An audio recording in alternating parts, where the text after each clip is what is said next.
Hello everyone, जय Hind. Welcome to Jha sir academy for IAS. Guys, यहाँ पे आपको सिविल सर्विसेज की प्रिपरेशन कराई जाती है और हेल्प की जाती है कि आपको किस तरीके से प्रिपेयर करना है। यहाँ पे आपको आपकी प्रिपरेशन को एनहांस करने के लिए कुछ फ्री कंटेंट्स प्रोवाइड किए जाते हैं आपकी प्रिपरेशन के लिए। कहाँ पे आपको यूट्यूब प्लेलिस्ट में मिल जाएगा। आप यूट्यूब पे जब जाएंगे तो आपको वहाँ पे वेरियस प्लेलिस्ट अवेलेबल होंगी, जहाँ पे आपको जो डेली करंट अफेयर्स के लेक्चर्स अपलोड किए जाते हैं आपको उनकी प्रॉपर तरीके से प्लेलिस्ट अवेलेबल होगी। उसी के साथ साथ आपको मंथली प्लेलिस्ट भी मिलेगी करंट अफेयर्स की और ईयरली प्लेलिस्ट भी मिलेगी। और साथ ही जो करंट अफेयर्स डेली बेसिस पे आप लोगों को प्रोवाइड किए जाते हैं उन्हीं की फ्री ऑफ कॉस्ट आपको पीडीएफ्स भी दी जाती है हमारे टेलीग्राम चैनल पे। सो गाइज, अगर आपने टेलीग्राम चैनल ज्वाइन नहीं किया है तो तुरंत डिस्क्रिप्शन बॉक्स में जाइए, वहाँ पे आपको लिंक प्रोवाइडेड होगा जहाँ से आप हमारे चैनल को ज्वाइन कर सकते हैं और वहाँ से आप हमारी सारी पीडीएफ्स का एक्सेस ले सकते हैं। और उसी के साथ साथ गाइज, आप लोगों के लिए एक बहुत ही अच्छा इनिशिएटिव स्टार्ट किया गया है मेंस के प्रीवियस ईयर क्वेश्चन एनालिसिस का। आपको आपके लिए डेली बेसिस पर एनालिसिस किया जाता है और उसकी आप लोगों को प्लेलिस्ट प्रोवाइडेड है हमारे यूट्यूब चैनल पे ही। अलग अलग पेपर में प्रोवाइडेड है आप लोगों के कन्वीनियंस के लिए, GS1, GS2, GS3 and GS4 की। उसी के साथ साथ आप लोगों के लिए जीएस के अलग अलग सब्जेक्ट्स की भी प्लेलिस्ट अवेलेबल है। इकोनॉमिक्स है, जैसे सीसैट की आप लोगों के पास प्लेलिस्ट होगी और हिस्ट्री की भी प्लेलिस्ट आपको मिल जाएगी जो कि बिल्कुल फ्री होगी, वो आपको यूट्यूब पे ही अवेलेबल होगी। और इन्हीं प्लेलिस्ट में साथ ही साथ नए नए कंटेंट्स भी रेगुलर बेसिस पे ऐड ऑन किए जाएंगे, जिसके लिए आप लोगों को झा सर अकेडमी को रेगुलरली फॉलो करना है और अपनी प्रिपरेशन को एनहांस करना है, राइट। और उसी के साथ साथ गाइज, कुछ पेड कोर्सेज भी हैं जो आप लोगों के लिए लाए गए हैं Jha sir academy for IAS के द्वारा, जो जिन पेड कोर्सेज को झा सर खुद पर्सनली मेंटोर करते हैं, खुद उसको रिलेट करते हैं। जैसे कि जीएस का प्री प्लस मींस बैच है गाइस, बिल्कुल जीरो से तैयारी करवाई जा रही है। झा सर खुद तैयारी करवाते हैं, पर्सनल गाइडेंस आपको दी जाती है, प्रॉपर तरीके से आपको अटेंशन प्रोवाइड की जाती है और बिल्कुल बेसिक से आपको तैयारी करवाई जा रही है आपकी प्रिपरेशन को एनहांस करने के लिए, राइट। तो आप इन कोर्सेज को भी ज़रूर ज्वाइन कीजिए। जैसे कि एक मेंस का भी आंसर राइटिंग का टेस्ट सीरीज बैच चल रहा है और प्रीलिम्स का भी टेस्ट सीरीज कोर्स चल रहा है गाइज, जो आपको हमारी ऐप पे टेस्ट सीरीज प्रोवाइड की जाएंगी। 10,000 क्वेश्चंस की आपको प्रैक्टिस कराई जाएगी। वो 10,000 क्वेश्चंस आपको कहाँ पे अवेलेबल होंगे? Jha sir academy for IAS की वेबसाइट पे भी अवेलेबल है और हमारा एक ऐप भी है Jha sir academy for IAS. आप अगर डालेंगे तो प्ले स्टोर से आपको वो ऐप मिल जाएगी, आप उसको डाउनलोड कर सकते हैं। वहाँ पे आपको प्रीलिम्स की टेस्ट सीरीज का एक्सेस भी मिल जाएगा और उसी के साथ साथ इतनी बेहतरीन ऐप है कि आपको वहाँ पे स्टडी टूल्स भी अवेलेबल हैं कि आपकी जो स्टडी है आप उसको ट्रैक कर सकते हैं कि आप कितना टाइम इफेक्टिवली स्टडी कर रहे हैं। तो इस ऐप को गाइज ज़रूर ज्वाइन कीजिएगा, डाउनलोड कीजिएगा और वेबसाइट भी अवेलेबल है। उस वेबसाइट पे भी आप जाके सब कुछ एक्सेस कर सकते हैं जो कि ऐप पे अवेलेबल है, right. So guys, Jha sir academy को रेगुलरली फॉलो करते रहिएगा। नमस्कार, आप सभी का अभिनंदन है। मैं एचएस लेकर आया हूँ जीएस। आज हम बात करने वाले हैं मॉडर्न हिस्ट्री की, और मॉडर्न हिस्ट्री में हम क्या डिस्कस करने वाले हैं पहले उसके सिनेरियो को समझ लेते हैं। काफ़ी लंबे समय के बाद हम थोड़ा सा डिस्कस कर पा रहे हैं, बिकॉज़ मैं जिस एरिया में हूँ वहाँ पर थोड़ा इंटरनेट और पावर का प्रॉब्लम है और कुछ समय तक मेरी तबीयत भी ख़राब रही थी। तो लेट्स कंटिन्यू द सेशन, ठीक है। अब हम इसको कंटिन्यू करते हैं और कुछ डाउट्स होंगे तो हम उसको फिर बाद में डिस्कस कर लेंगे, ठीक है। इसका पीडीएफ भी आपको तुरंत ही मिल जाएगा। तो आज हम बात करने वाले हैं जो है वो है मॉडर्न हिस्ट्री की बात। अब मॉडर्न हिस्ट्री की जो शुरुआत होती है उसको थोड़ा हम देख लेते हैं किस तरीके से आता है। ये वीडियो मैं मोबाइल से बनाने की कोशिश कर रहा हूँ, तो आपको शायद आसपास कुछ चिड़ियों या कुछ नेचर की आवाज़ सुनाई देती है, तो शायद उसको थोड़ा आप कंसीडर करिएगा। और अब हम बात करने वाले हैं मॉडर्न हिस्ट्री की। तो देखिए, हमने ये सिनारियो देख लिए हैं। These two scenario we have already scenes, that is ancient and medieval. ये दोनों सेक्शन हमने देख लिए हैं और किस तरीके से हम चर्चा करने वाले हैं मॉडर्न हिस्ट्री की। अब मॉडर्न हिस्ट्री की जो शुरुआत होती है दैट इज़ 1700 AD से हम इसकी कंसीडरेशन कहते हैं। लेकिन एक्चुअली इसकी जो शुरुआत होती है वो होती है औरंगज़ेब की डेथ से, और औरंगज़ेब की डेथ जो होती है 1707 को होती है। अब ये सिनारियो कैसे बन रहा है, किस तरीके से आपका डेवलप होगा, पहले उसको बैकग्राउंड को समझ लेते हैं, देन उसके हम टॉपिक की ओर एंट्री करेंगे। तो इसकी जो शुरुआत होती है वो कनेक्टेड है मुग़ल एम्पायर से। जैसा कि हम देख चुके हैं कि मुग़ल एम्पायर की जो फाउंडेशन रखी जाती है वो 1526 के आसपास रखी जाती है, and that was done by the Babur. ये जो एम्पायर का जो आपने एक्सपेंशन प्रीवियस वीडियोस में देखा है, वही सिनारियो हम यहाँ से कंसीडर कर रहे हैं और उसी सिनारियो को हम आगे बढ़ाएंगे। अब होता ये है कि मुग़ल एम्पायर जो है वो अपने पीक पर पहुँच जाता है, जैसा कि आप इस मैप में देख सकते हैं। दैट इज़ जो आपका दक्षिण वाला भारत है, डेक्कन का प्लेटू, उसको भी ये कैप्चर कर लेते हैं। बीजापुर और गोलकुंडा को जीत लिया जाता है औरंगज़ेब के द्वारा, लेकिन औरंगज़ेब की डेथ जो होती है 1707 में हो जाती है। 1707 में औरंगज़ेब की डेथ हो जाती है, और औरंगज़ेब की डेथ होने के बाद हम देखते हैं वी विल सी 11 नाकारा।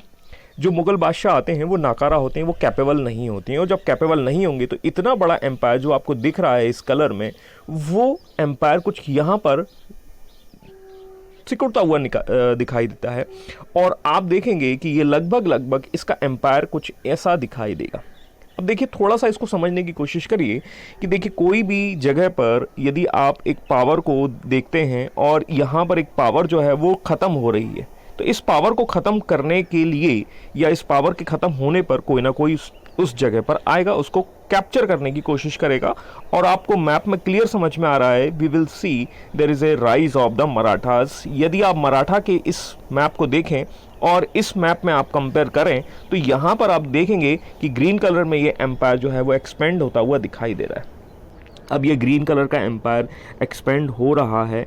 इस एक्सपेंशन के साथ हम ये कह सकते हैं कि जो मुग़ल एम्पायर जो डाउन हो रहा है, उस एम्पायर को फिल करने की कोशिश करेगा मराठा एम्पायर। सिंपल सी बात है, एक चेयर है और उस चेयर पर कोई व्यक्ति बैठा हुआ है जिसका नाम है मुग़ल, और मुग़ल वो वहाँ से हट रहे हैं, जा रहे हैं। उस चेयर पर अब कोई ना कोई आएगा, और आने वाले कौन हैं? वो हैं मराठा। क्या ऐसा होगा? क्या ऐसी पॉसिबिलिटीज़ होंगी? यही चीज़ का डिस्कशंस जो है वो हम यहाँ देखने वाले हैं। ठीक है, तो इस चीज़ के बारे में चर्चा हम बाद में करेंगे, लेकिन आगे हम देख लेते हैं एक मैप को और। ठीक है, अब आप देखिए कि मुग़ल डायनेस्टीज़ जो है, ये थोड़ा सा जूम वाला मैप हम ऐसा कह सकते हैं। दैट मीन्स ठीक है, इसमें कुछ और एम्पायर आपको रीजनल पावर दिखाई दे रही है। बंगाल, जब ये रिसेंटली चुनाव हुए, ठीक है, अभी आपको पता चल गया होगा कि किस तरीके से कहानी चली हुई है। यहाँ पर एक मराठा जो एम्पायर है, दैट इज़ गोइंग टू, ये इन्होंने एक बड़ी टेरिटरीज को कवर कर रखा है। आपको यहाँ मैप में क्लियर समझ में आ रहा होगा। ठीक है, और दूसरा आप देखते हैं कि यहाँ पर कुछ रीजनल पावर्स आ चुकी हैं। जैसे आप यहाँ पर देखेंगे अवध है, राजपूताना है, सिख हैं ऊपर आपकी ओर, ठीक है, और यहाँ पर आपको मैसूर, ठीक है, और भी आपको डायनेस्टीज दिखाई दे रहे, रीजनल पावर दिखाई दे रही। ठीक है, अब आप देख लीजिए कि यहाँ पर जो मुगल्स हैं, they are that means very very limited. और इस मैप से आपको और क्लियरिटी समझ में आ जाएगी कि मुगल जो ग्रीन कलर में आपको शो हो रहे हैं, दैट इज़ वेरी लिमिटेड। ठीक है, you will find out the different regional power also emerging during this time. तो देखिए, सीधी सी बात है, जब कद्दू कटेगा तो सब में बराबर बटेगा, वैसा हम कह सकते हैं। तो यहाँ पर कद्दू मतलब मुगल्स जो है वो डाउन हो रहे हैं, और ये कद्दू जो है कई रीजनल पावर में आपको बटा हुआ दिखाई दे रहा है। यहाँ आपको दुरानी एम्पायर भी देखने को मिलेंगे। तो दुरानी एम्पायर का रोल भी आपको मैं भी आगे बताऊंगा, डिस्कस करेंगे हम इसमें। सिख हम थोड़े से देख रहे हैं ब्लू कलर में, ठीक है। इसके अलावा अवध के नवाब हैं, बंगाल के नवाब हैं, ठीक है, यहाँ निज़ाम आपको देखने को मिलेंगे, और भी कई डायनेस्टीज़ यहाँ डेवलप हो रही हैं। Even you can find out the division of the Marathas as well. Maratha का भी सेक्शंस जो है वो संघ जो है वो डिवाइड होता है, यूनाइटेड रहते हैं हालांकि, ठीक है, जैसे आर्टिकल नंबर 1 हमारा कहता है, वैसे ही यहाँ पर आपको मराठा कॉन्फेडरेशन यहाँ दिखाई देगा। अब देखिए क्या होता है कि सिनारियो यही बन रहा है कि एक पावर जो है वो डाउन हो रही है जिसका नाम है मुगल। मतलब इसका कंक्लूजन या समरी हम बात करें तो मुगल जो है वो डाउन हो रहे हैं, और मुगल डाउन हो रहे हैं तो उसको भरने की कोशिश कौन करने वाला है? मराठा। और मराठा इसको भरने की जब कोशिश करेगा तो वो दिल्ली तक आ जाएगा, या दिल्ली तक उसको कैप्चर करने की कोशिश करेगा। लेकिन क्या ऐसा हो पाएगा? जानने के लिए देखिए आने वाले वीडियोस, और इस चीज़ से हम इसको समझेंगे। तो एक सिनारियो है, वी कैन से दैट कि मुगल्स हैं and they are the very powerful emperor in the Indian territory. भारतीय जो टेरिटरी है उसको कैप्चर कर रखा है हमारे ऋतिक रोशन साहब ने, जिनको हम मुगल्स कह सकते हैं। और इसी के पैरेलली हम देखते हैं कि there are the some peoples, they are coming by the traders, ठीक है, दैट मीन्स, ठीक है, वो ट्रेडिंग्स के पर्पज से आ चुके हैं 1498। हालांकि अभी सेक्शन हमने कवर नहीं किया है, ठीक है, लेकिन इस सिनारियो को समझने के लिए हमें दैट मीन्स, ठीक है, उनको कंसिडर करना होगा यहाँ पर। बट वो ब्रिटिशर्स कैसे आए हैं, पोर्चुगीज कैसे आते हैं, I will discuss in the next coming videos, ठीक है, वो अभी ये सेक्शन अभी कवर नहीं किया। एंड द ग्रेट मराठास, ठीक है, दीज आर द पावर्स। तो एक्चुअली में जो कहानी है वो इन तीन ट्रायंगल्स के बीच में घूमती रहेगी। तो एक है मुगल्स, एक है ब्रिटिशर्स और एक है मराठा। अब ये सिनारियो कैसे बनता है, अब हम उस पर थोड़ा सा चर्चा कर लेते हैं। ये सिनारियो ही हमें मॉडर्न हिस्ट्री की ओर लेके जाता है। This is the beginning of the modern histories. और यहाँ पर हमने बात देखिए, अब देखिए, हमने मुगल्स के थोड़े थोड़े सेक्शंस के ऑलरेडी हम डिस्कस कर चुके हैं। मराठा हमने डिस्कस नहीं किया, ठीक है, यस, ठीक है। फर्स्ट जो हम डिस्कस करने वाले हैं वो मराठा को ही डिस्कस करने वाले, क्योंकि इनका जो कनेक्शन है वो थोड़ा यहाँ से कनेक्टेड है और इन्हीं के पैरेलली ब्रिटिशर्स को देखेंगे। तो देखिए, ब्रिटिशर्स तो हमें 1948-47 तक चलेंगे, तो अभी हम पहले मुगलों को और मराठास को देख लेते हैं, ठीक है, और फिर उसके बाद हम ब्रिटिशर्स की ओर बढ़ेंगे। तो ये एक सिनारियो है और ये सिनारियो मैंने आपको डिस्कस करके बताया। अब ये सिनारियो कैसे काम करेगा, कैसे डेवलप होगा, उसको थोड़ा सा देख लेते हैं। मॉडर्न हिस्ट्री की जो शुरुआत होती है that is going to begin, that means कि जिसकी स्टार्टिंग होती है वो 18th सेंचुरी, और ये 18th सेंचुरी कुछ और नहीं, औरंगज़ेब की डेथ होती है। औरंगज़ेब साहब 1707 में एक्सपायर कर जाते हैं। औरंगज़ेब के बाद जो हम देखते हैं वो 11 मुग़ल बादशाह, हम इसको डिस्कस करेंगे। और 11 मुग़ल बादशाह जो आते हैं तो वो नाकारा होते हैं, एक नंबर के राहुल गांधी, आप ऐसा समझ लीजिए, ठीक है। एक नंबर के राहुल गांधी का मतलब यहाँ पर है दैट मीन्स नाकारा। और ये नाकारा जब शासक आते हैं तो ये मुगल डायनेस्टीज डाउन हो जाएगी। अब डाउन होगा तो हम ऐसा कह सकते हैं these are the post 11 post Mughals, ठीक है, हम ऐसा कहेंगे। अब ये 11 पोस्ट मुगल्स आएंगे, नाकारा आएंगे, तो क्या सिनारियो बनेगा, we will see the vacuum in the central. केंद्र में पावर जो होगी वो पावर कमज़ोर होगी, वीक होगी, कमज़ोर होगी, वैक्यूम बन जाएगा, खाली स्थान बन जाएगा, खाली चेयर हो जाएगी। अभी खाली चेयर के पीछे कुछ कारण होते हैं, रीजंस, वो भी थोड़े बहुत हम डिस्कस कर लेते हैं, क्योंकि ये भी इंपॉर्टेंट इवेंट्स हैं। And these important events, one of the reasons of these are that means the decline of the Mughal dynasties. ये मुगल डायनेस्टीज के पतन के लिए रिस्पॉन्सिबल रीज़न है। और इस रीजंस में हम पहला कारण देखते हैं, मुगल कोर्ट में कॉन्स्पिरेसीज। होता यह है कि मुगल कोर्ट जो है वो गुटबाजी का दौर चलता है। वहाँ पर गुटबाजी समझते हैं दैट मीन्स कि षड्यंत्र, कॉन्स्पिरेसी। एक ही दरबार में हम देखेंगे 3 अलग अलग 4 अलग अलग गुट बन जाते हैं, ठीक है, मोटे तौर पर 3 आप कह सकते हैं, ठीक है, हिंदुस्तानी, ईरानी। इसको आप ऐसे समझ सकते हैं करंट सिनारियो में जस्ट लाइक द, आपको यदि थोड़ा बहुत याद है मध्य प्रदेश की सरकार जो है वो क्यों गिर गई थी, तो एक संधिया का गुट था, एक आपका कमलनाथ का गुट था, एक हमारे थे श्री 1008 दिग्विजय सिंह। तो इन तीनों में क्या है थोड़ा सा कि एक पावर को लेकर जो है कॉन्स्पिरेसीज चलती रहती थी, कौन पावरफुल होगा, और उसमें जीत कौन गया, माधवराव सिंधिया। पहले तो कमलनाथ जीते, मतलब हम ऐसे कह सकते हैं सीएम बन गए, फिर उसके बाद जो है वो ज्योतिरादित्य सिंधिया वो कहीं ना कहीं पावर में आ जाते हैं। तो ये कॉन्स्पिरेसीज चलती रहती हैं, जिसके हाथ में लठ होगा या कह सकते हैं जिसके हाथ में लाठी होगी वो सत्ता में आ जाएगा, ऐसा हम कह सकते हैं। तो this is the one of the reasons of the conspiracies in the Mughal court, and this was one of the great reason of the decline of the Mughal dynasties. चलिए ठीक है, ये कारण होता है। अब षड्यंत्र तो हो ही रहे हैं, उसके साथ साथ क्राइसिस भी चल रहे हैं। जैसे आज की डेट में हम देखेंगे कोरोना क्राइसिस, ठीक है, यहाँ पर हम देख रहे हैं कि कोरोना क्राइसिस चल रहे हैं, जिसकी वजह से हम देखते हैं कि देश की इकोनॉमिक कंडीशंस बिल्कुल डाउन हो गई है, ठीक है। कुछ लोग आईपीएल खेल रहे हैं, कुछ लोग जो है वो वोट मांग रहे हैं, कुछ लोग सरकार बना रहे हैं, कुछ लोग कह रहे हैं दीदी खेला होगा, ठीक है, यहाँ पर खेला होगा। तो यहाँ पर एक खेला हुआ और वो 1732 में मराठाओं का अटैक हो गया। 1732 वो टाइम है जब हम देखेंगे ग्लोरियस टाइम है मराठाओं का। 1732 में बाजीराव फर्स्ट जो हैं वो अपने 1732 में हम देखते हैं कि मराठा जो है दिल्ली पर अटैक कर देते हैं। ये बाजीराव फर्स्ट का समय होता है, ठीक है, और बाजीराव फर्स्ट जो है वो ज़्यादा नहीं, दैट मीन्स ठीक है, आई थिंक 400 to 500 घुड़सवार को जो है लेकर अपने साथ पहुंच जाते हैं, दिल्ली अटैक कर देते हैं। ये एक्चुअली 1732 ना करके इसको 1737 कंसीडर करिएगा, ठीक है। इसके अलावा we will find another attack in the Delhi, and this is nothing but the name is called Nadir Shah. भैया ये खतरनाक आदमी, सीधी बात समझ लीजिए। 1739 में नादिर शाह इंडिया पर अटैक करता है। तो देखो आप देखो सिनारियो देखिए, मुगल कोर्ट में जो सिनारियो, एक तो राहुल गांधी, देखिए हारने के कारण, ठीक है, या डिफीट के कारण, या आपकी केंद्र में जो पावर कमजोर हो रही है, इसके क्या कारण है? एक तो राहुल गांधी, दूसरा अपन हम कह सकते हैं कॉन्स्पिरेंसी चल रही है, जैसे आपने कमलनाथ ज्योतिरादित्य सिंधिया के रिस्पेक्ट में मैंने आपको समझाया। तीसरा अटैक भी हो रहे हैं। अटैक कहाँ से हो रहे हैं? जैसे आप क्राइसिस की बात कर लो, कोरोना क्राइसिस की अटैक की कर लो, ऊपर से क्या होगा, चाइना भी बत्ती दे रहा है भारत को, ठीक है। तो कहीं ना कहीं हम कह सकते हैं कि जो प्रॉब्लम्स हैं वो इंडिया में एक साथ आ रही हैं। ऊपर से यहाँ पर आप देखेंगे नादिर शाह का attack, that is the 1739, this is a great that means invasion of the Nadir Shah. और ये कुछ कारण होते हैं जिसकी वजह से ये मुगल डायनेस्टीज में ये वैक्यूम बन रहा है। तो ये हम थोड़ा आगे देखेंगे, बट मैंने एक थोड़ा सा बता दिया है। और यहाँ पर आप देख रहे हैं कि मुगल जो एम्पायर है वो कुछ सिकुड़ता हुआ दिखाई दे रहा है, जो अभी तक एक ग्रेट पावर के रूप में डेवलप हो चुका था। दक्षिण भारत तक इसकी सीमाएं थी, दक्षिण क्षेत्र तक हमने अपने पैर पसार लिए थे, हम ऐसा कह सकते हैं। अब आप देख लीजिए कि आगे वैक्यूम जब बन रहा है, तो इस वैक्यूम को भरने की कोशिश करेगा। तो आप देखेंगे कि this is the great empire and this is the great empire is nothing but the great Maratha empire. तो इस वैक्यूम को भरने का काम मराठा करेंगे, और मराठा इस वैक्यूम को जब भरते हैं तो उसके पीछे होते हैं उसके great leader. The great leader is called the खिला होबे, the name is called Mamata Banerjee.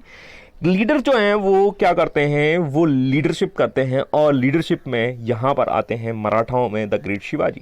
He was one of the great leaders. इनके फादर भी जो है इसमें काफ़ी कंट्रीब्यूट करते हैं, और मेन कंट्रीब्यूशन या मेन जो हम कह सकते हैं वो इन्हीं को जाता है। तो ऐसा हम कह सकते हैं Shivaji was the great leaders behind the this Maratha empire. इसके अलावा जब ये मराठा शिवाजी जो है, शिवाजी की डेथ हो जाती है 1680 में।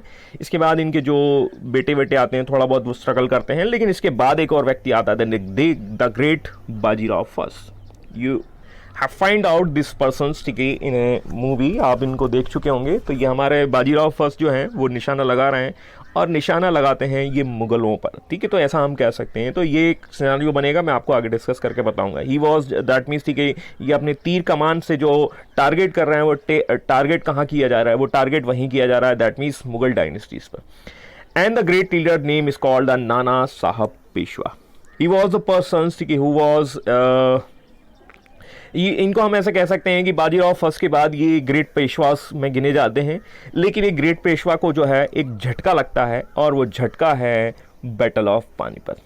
1761 में एक बैटल ऑफ पानीपत लड़ा जाता है, और ये बैटल ऑफ पानीपत जो होता है वो मराठा डायनेस्टीज को एक बहुत बड़ा झटका होता है। जैसे आप कोरोना क्राइसिस कह लीजिए, ठीक है, और इस क्राइसिस में देखिए किसकी सरकार बन रही है, किसी की सरकार गिर रही है, तो ऐसा आप समझ लीजिए। तो यहाँ पर देख लीजिए कि बहुत बुरी हालत हो रखी है। तो मराठा एम्पायर जो है वो इस 1761 के बैटल से वापिस उबर नहीं पाता। और इसके पीछे कौन है? इसके पीछे है वो हम देखने वाले हैं आपके अहमद शाह अब्दाली। नाम तो सुना ही होगा, और ये कह सकते हैं इनको देखा तो हो गई।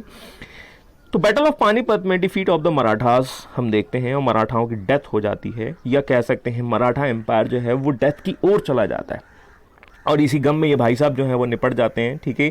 1761 में ऐसा कहा जाता है कि 1761 में इनके बेटे की डेथ हो जाती है, और इसी गम में ये मराठा एम्पायर इतना ज़्यादा जो है वो शोक में चला जाता है कि ये भाई साहब की डेथ हो जाती है। तो डेथ हो गई तो इनको भी ख़त्म कर दिए।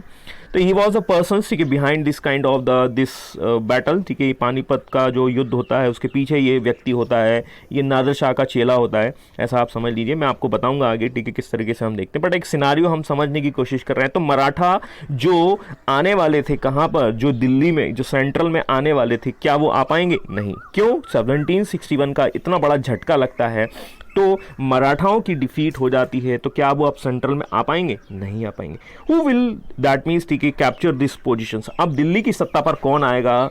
और वो दिल्ली की सत्ता पर आएगा हमारा ब्रिटिशर्स। स्वागत नहीं करोगे हमारा? तो इस तरीके से ये जो कहानी जो चल रही है वो 3 ट्रायंगल्स पे चल रही है, और ये कुछ मैप्स जो है वो हम यहाँ देख सकते हैं। इस तरीके से ब्रिटिशर्स जो है वो अपने एक्सपेंशंस करते हैं, और वो धीरे धीरे क्या करते हैं वो अब देखिए इस मैप में आपको ब्रिटिशर्स बिल्कुल दिखाई ही नहीं दे रहा है। वी कैन से दैट कि बहुत ही लिमिटेड हैं, और वो इस तरीके से अपनी पावर का एक्सपेंशन करेंगे, ठीक है, कि वो अपनी 3 कॉन्फिडेंसीज, दैट मीन्स, ठीक है, जो 3 उनके जो यूनियन है ऐसा कह सकते हैं, वो बनाने की कोशिश करते हैं। ये आपका बंगाल है, ये उनका बॉम्बे हो जाएगा और ये मैड्रास हो जाएगा। तो these are the 3 main parts of the Britishers. और इस तरीके से ये कहानी जो है वो 3 पार्ट में चलने वाली है। तो आपको समझ में आया कि हमारे 3 किरदार कितने इम्पॉर्टेंट हैं। और तो वही चीज़ है, देखिए सिनारियो वही है। सिनारियो में आपको मुगल्स डाउन होते हुए दिख रहे हैं, मराठा उसको कैप्चर करने की कोशिश करते हैं, लेकिन जिसके भाग्य में जो लिखा होता है वो उसको नहीं चेंज कर सकते। तो वैसी कहानी है, मुगल डाउन हो रहे हैं, मराठा उसको भरने की कोशिश कर रहे हैं, लेकिन ये मराठा पिट जाएंगे। ठीक है, पिट जाएंगे तो बचेंगे कौन? ब्रिटिशर्स। और इस तरीके से हमारी ये कहानी जो है चलेगी इन 3 लोगों के बीच में। तो this is the basic introduction of the modern history. और ये मॉडर्न हिस्ट्री की कहानी जो है इस तरीके से डेवलप होगी। अब हम इसको कैसे शुरू करने वाले हैं? हम सबसे पहले बात करने वाले हैं मराठास की, क्योंकि क्या है कि मुगलों को हमने थोड़ा बहुत जान लिया है, कैसे मुगल्स जो है वो पावर में आ रहे हैं और कैसे उनका डिक्लाइन शुरू होगा, और इनके डिक्लाइन के साथ साथ मुगलों का मराठास का राइज होगा। तो राइज हम मराठा का देख लेंगे, और ये राइज शिवाजी से हम लेकर जाएंगे एंग्लो मराठा वॉर 3rd तक। अब जैसे हम ये चैप्टर को कंप्लीट करेंगे तो हम थोड़ा सा पोस्ट मुगल्स को देखेंगे, और उसके बाद हम कहानी शुरू करेंगे हमारे कैप्टन रसल साहब की। इस तरीके से ये सिचुएशंस आपको देखने को मिलेगी। आई होप आपको ये सिनारियो क्लियर हुआ होगा, और ये सिनारियो को जब हम और डिटेल में जाएंगे तो ये पॉइंट और धीरे धीरे क्लियर होते जाएंगे। तो अब हमारा नेक्स्ट टॉपिक होगा मराठा, और मराठा में हम जो बात करेंगे शिवाजी की। तो इस तरीके से ये सिनारियो क्लियर होता है। यदि इसमें कोई डाउट्स है तो आप एक काम कर सकते हैं, क्वेश्चंस लिखकर एक समराइज जो है वो सर को दे दीजिएगा, तो हम उन पर फिर मैं अगले वीडियो में उनको क्लियर करता जाऊंगा।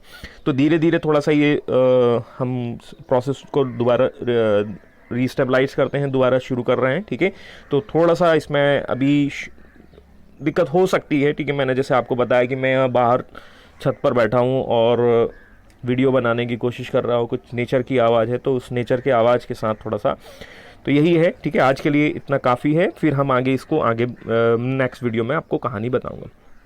तब तक के लिए नमस्कार। घर पर रहें, सुरक्षित रहें, ज़बरदस्त रहें, मदमस्त रहें, और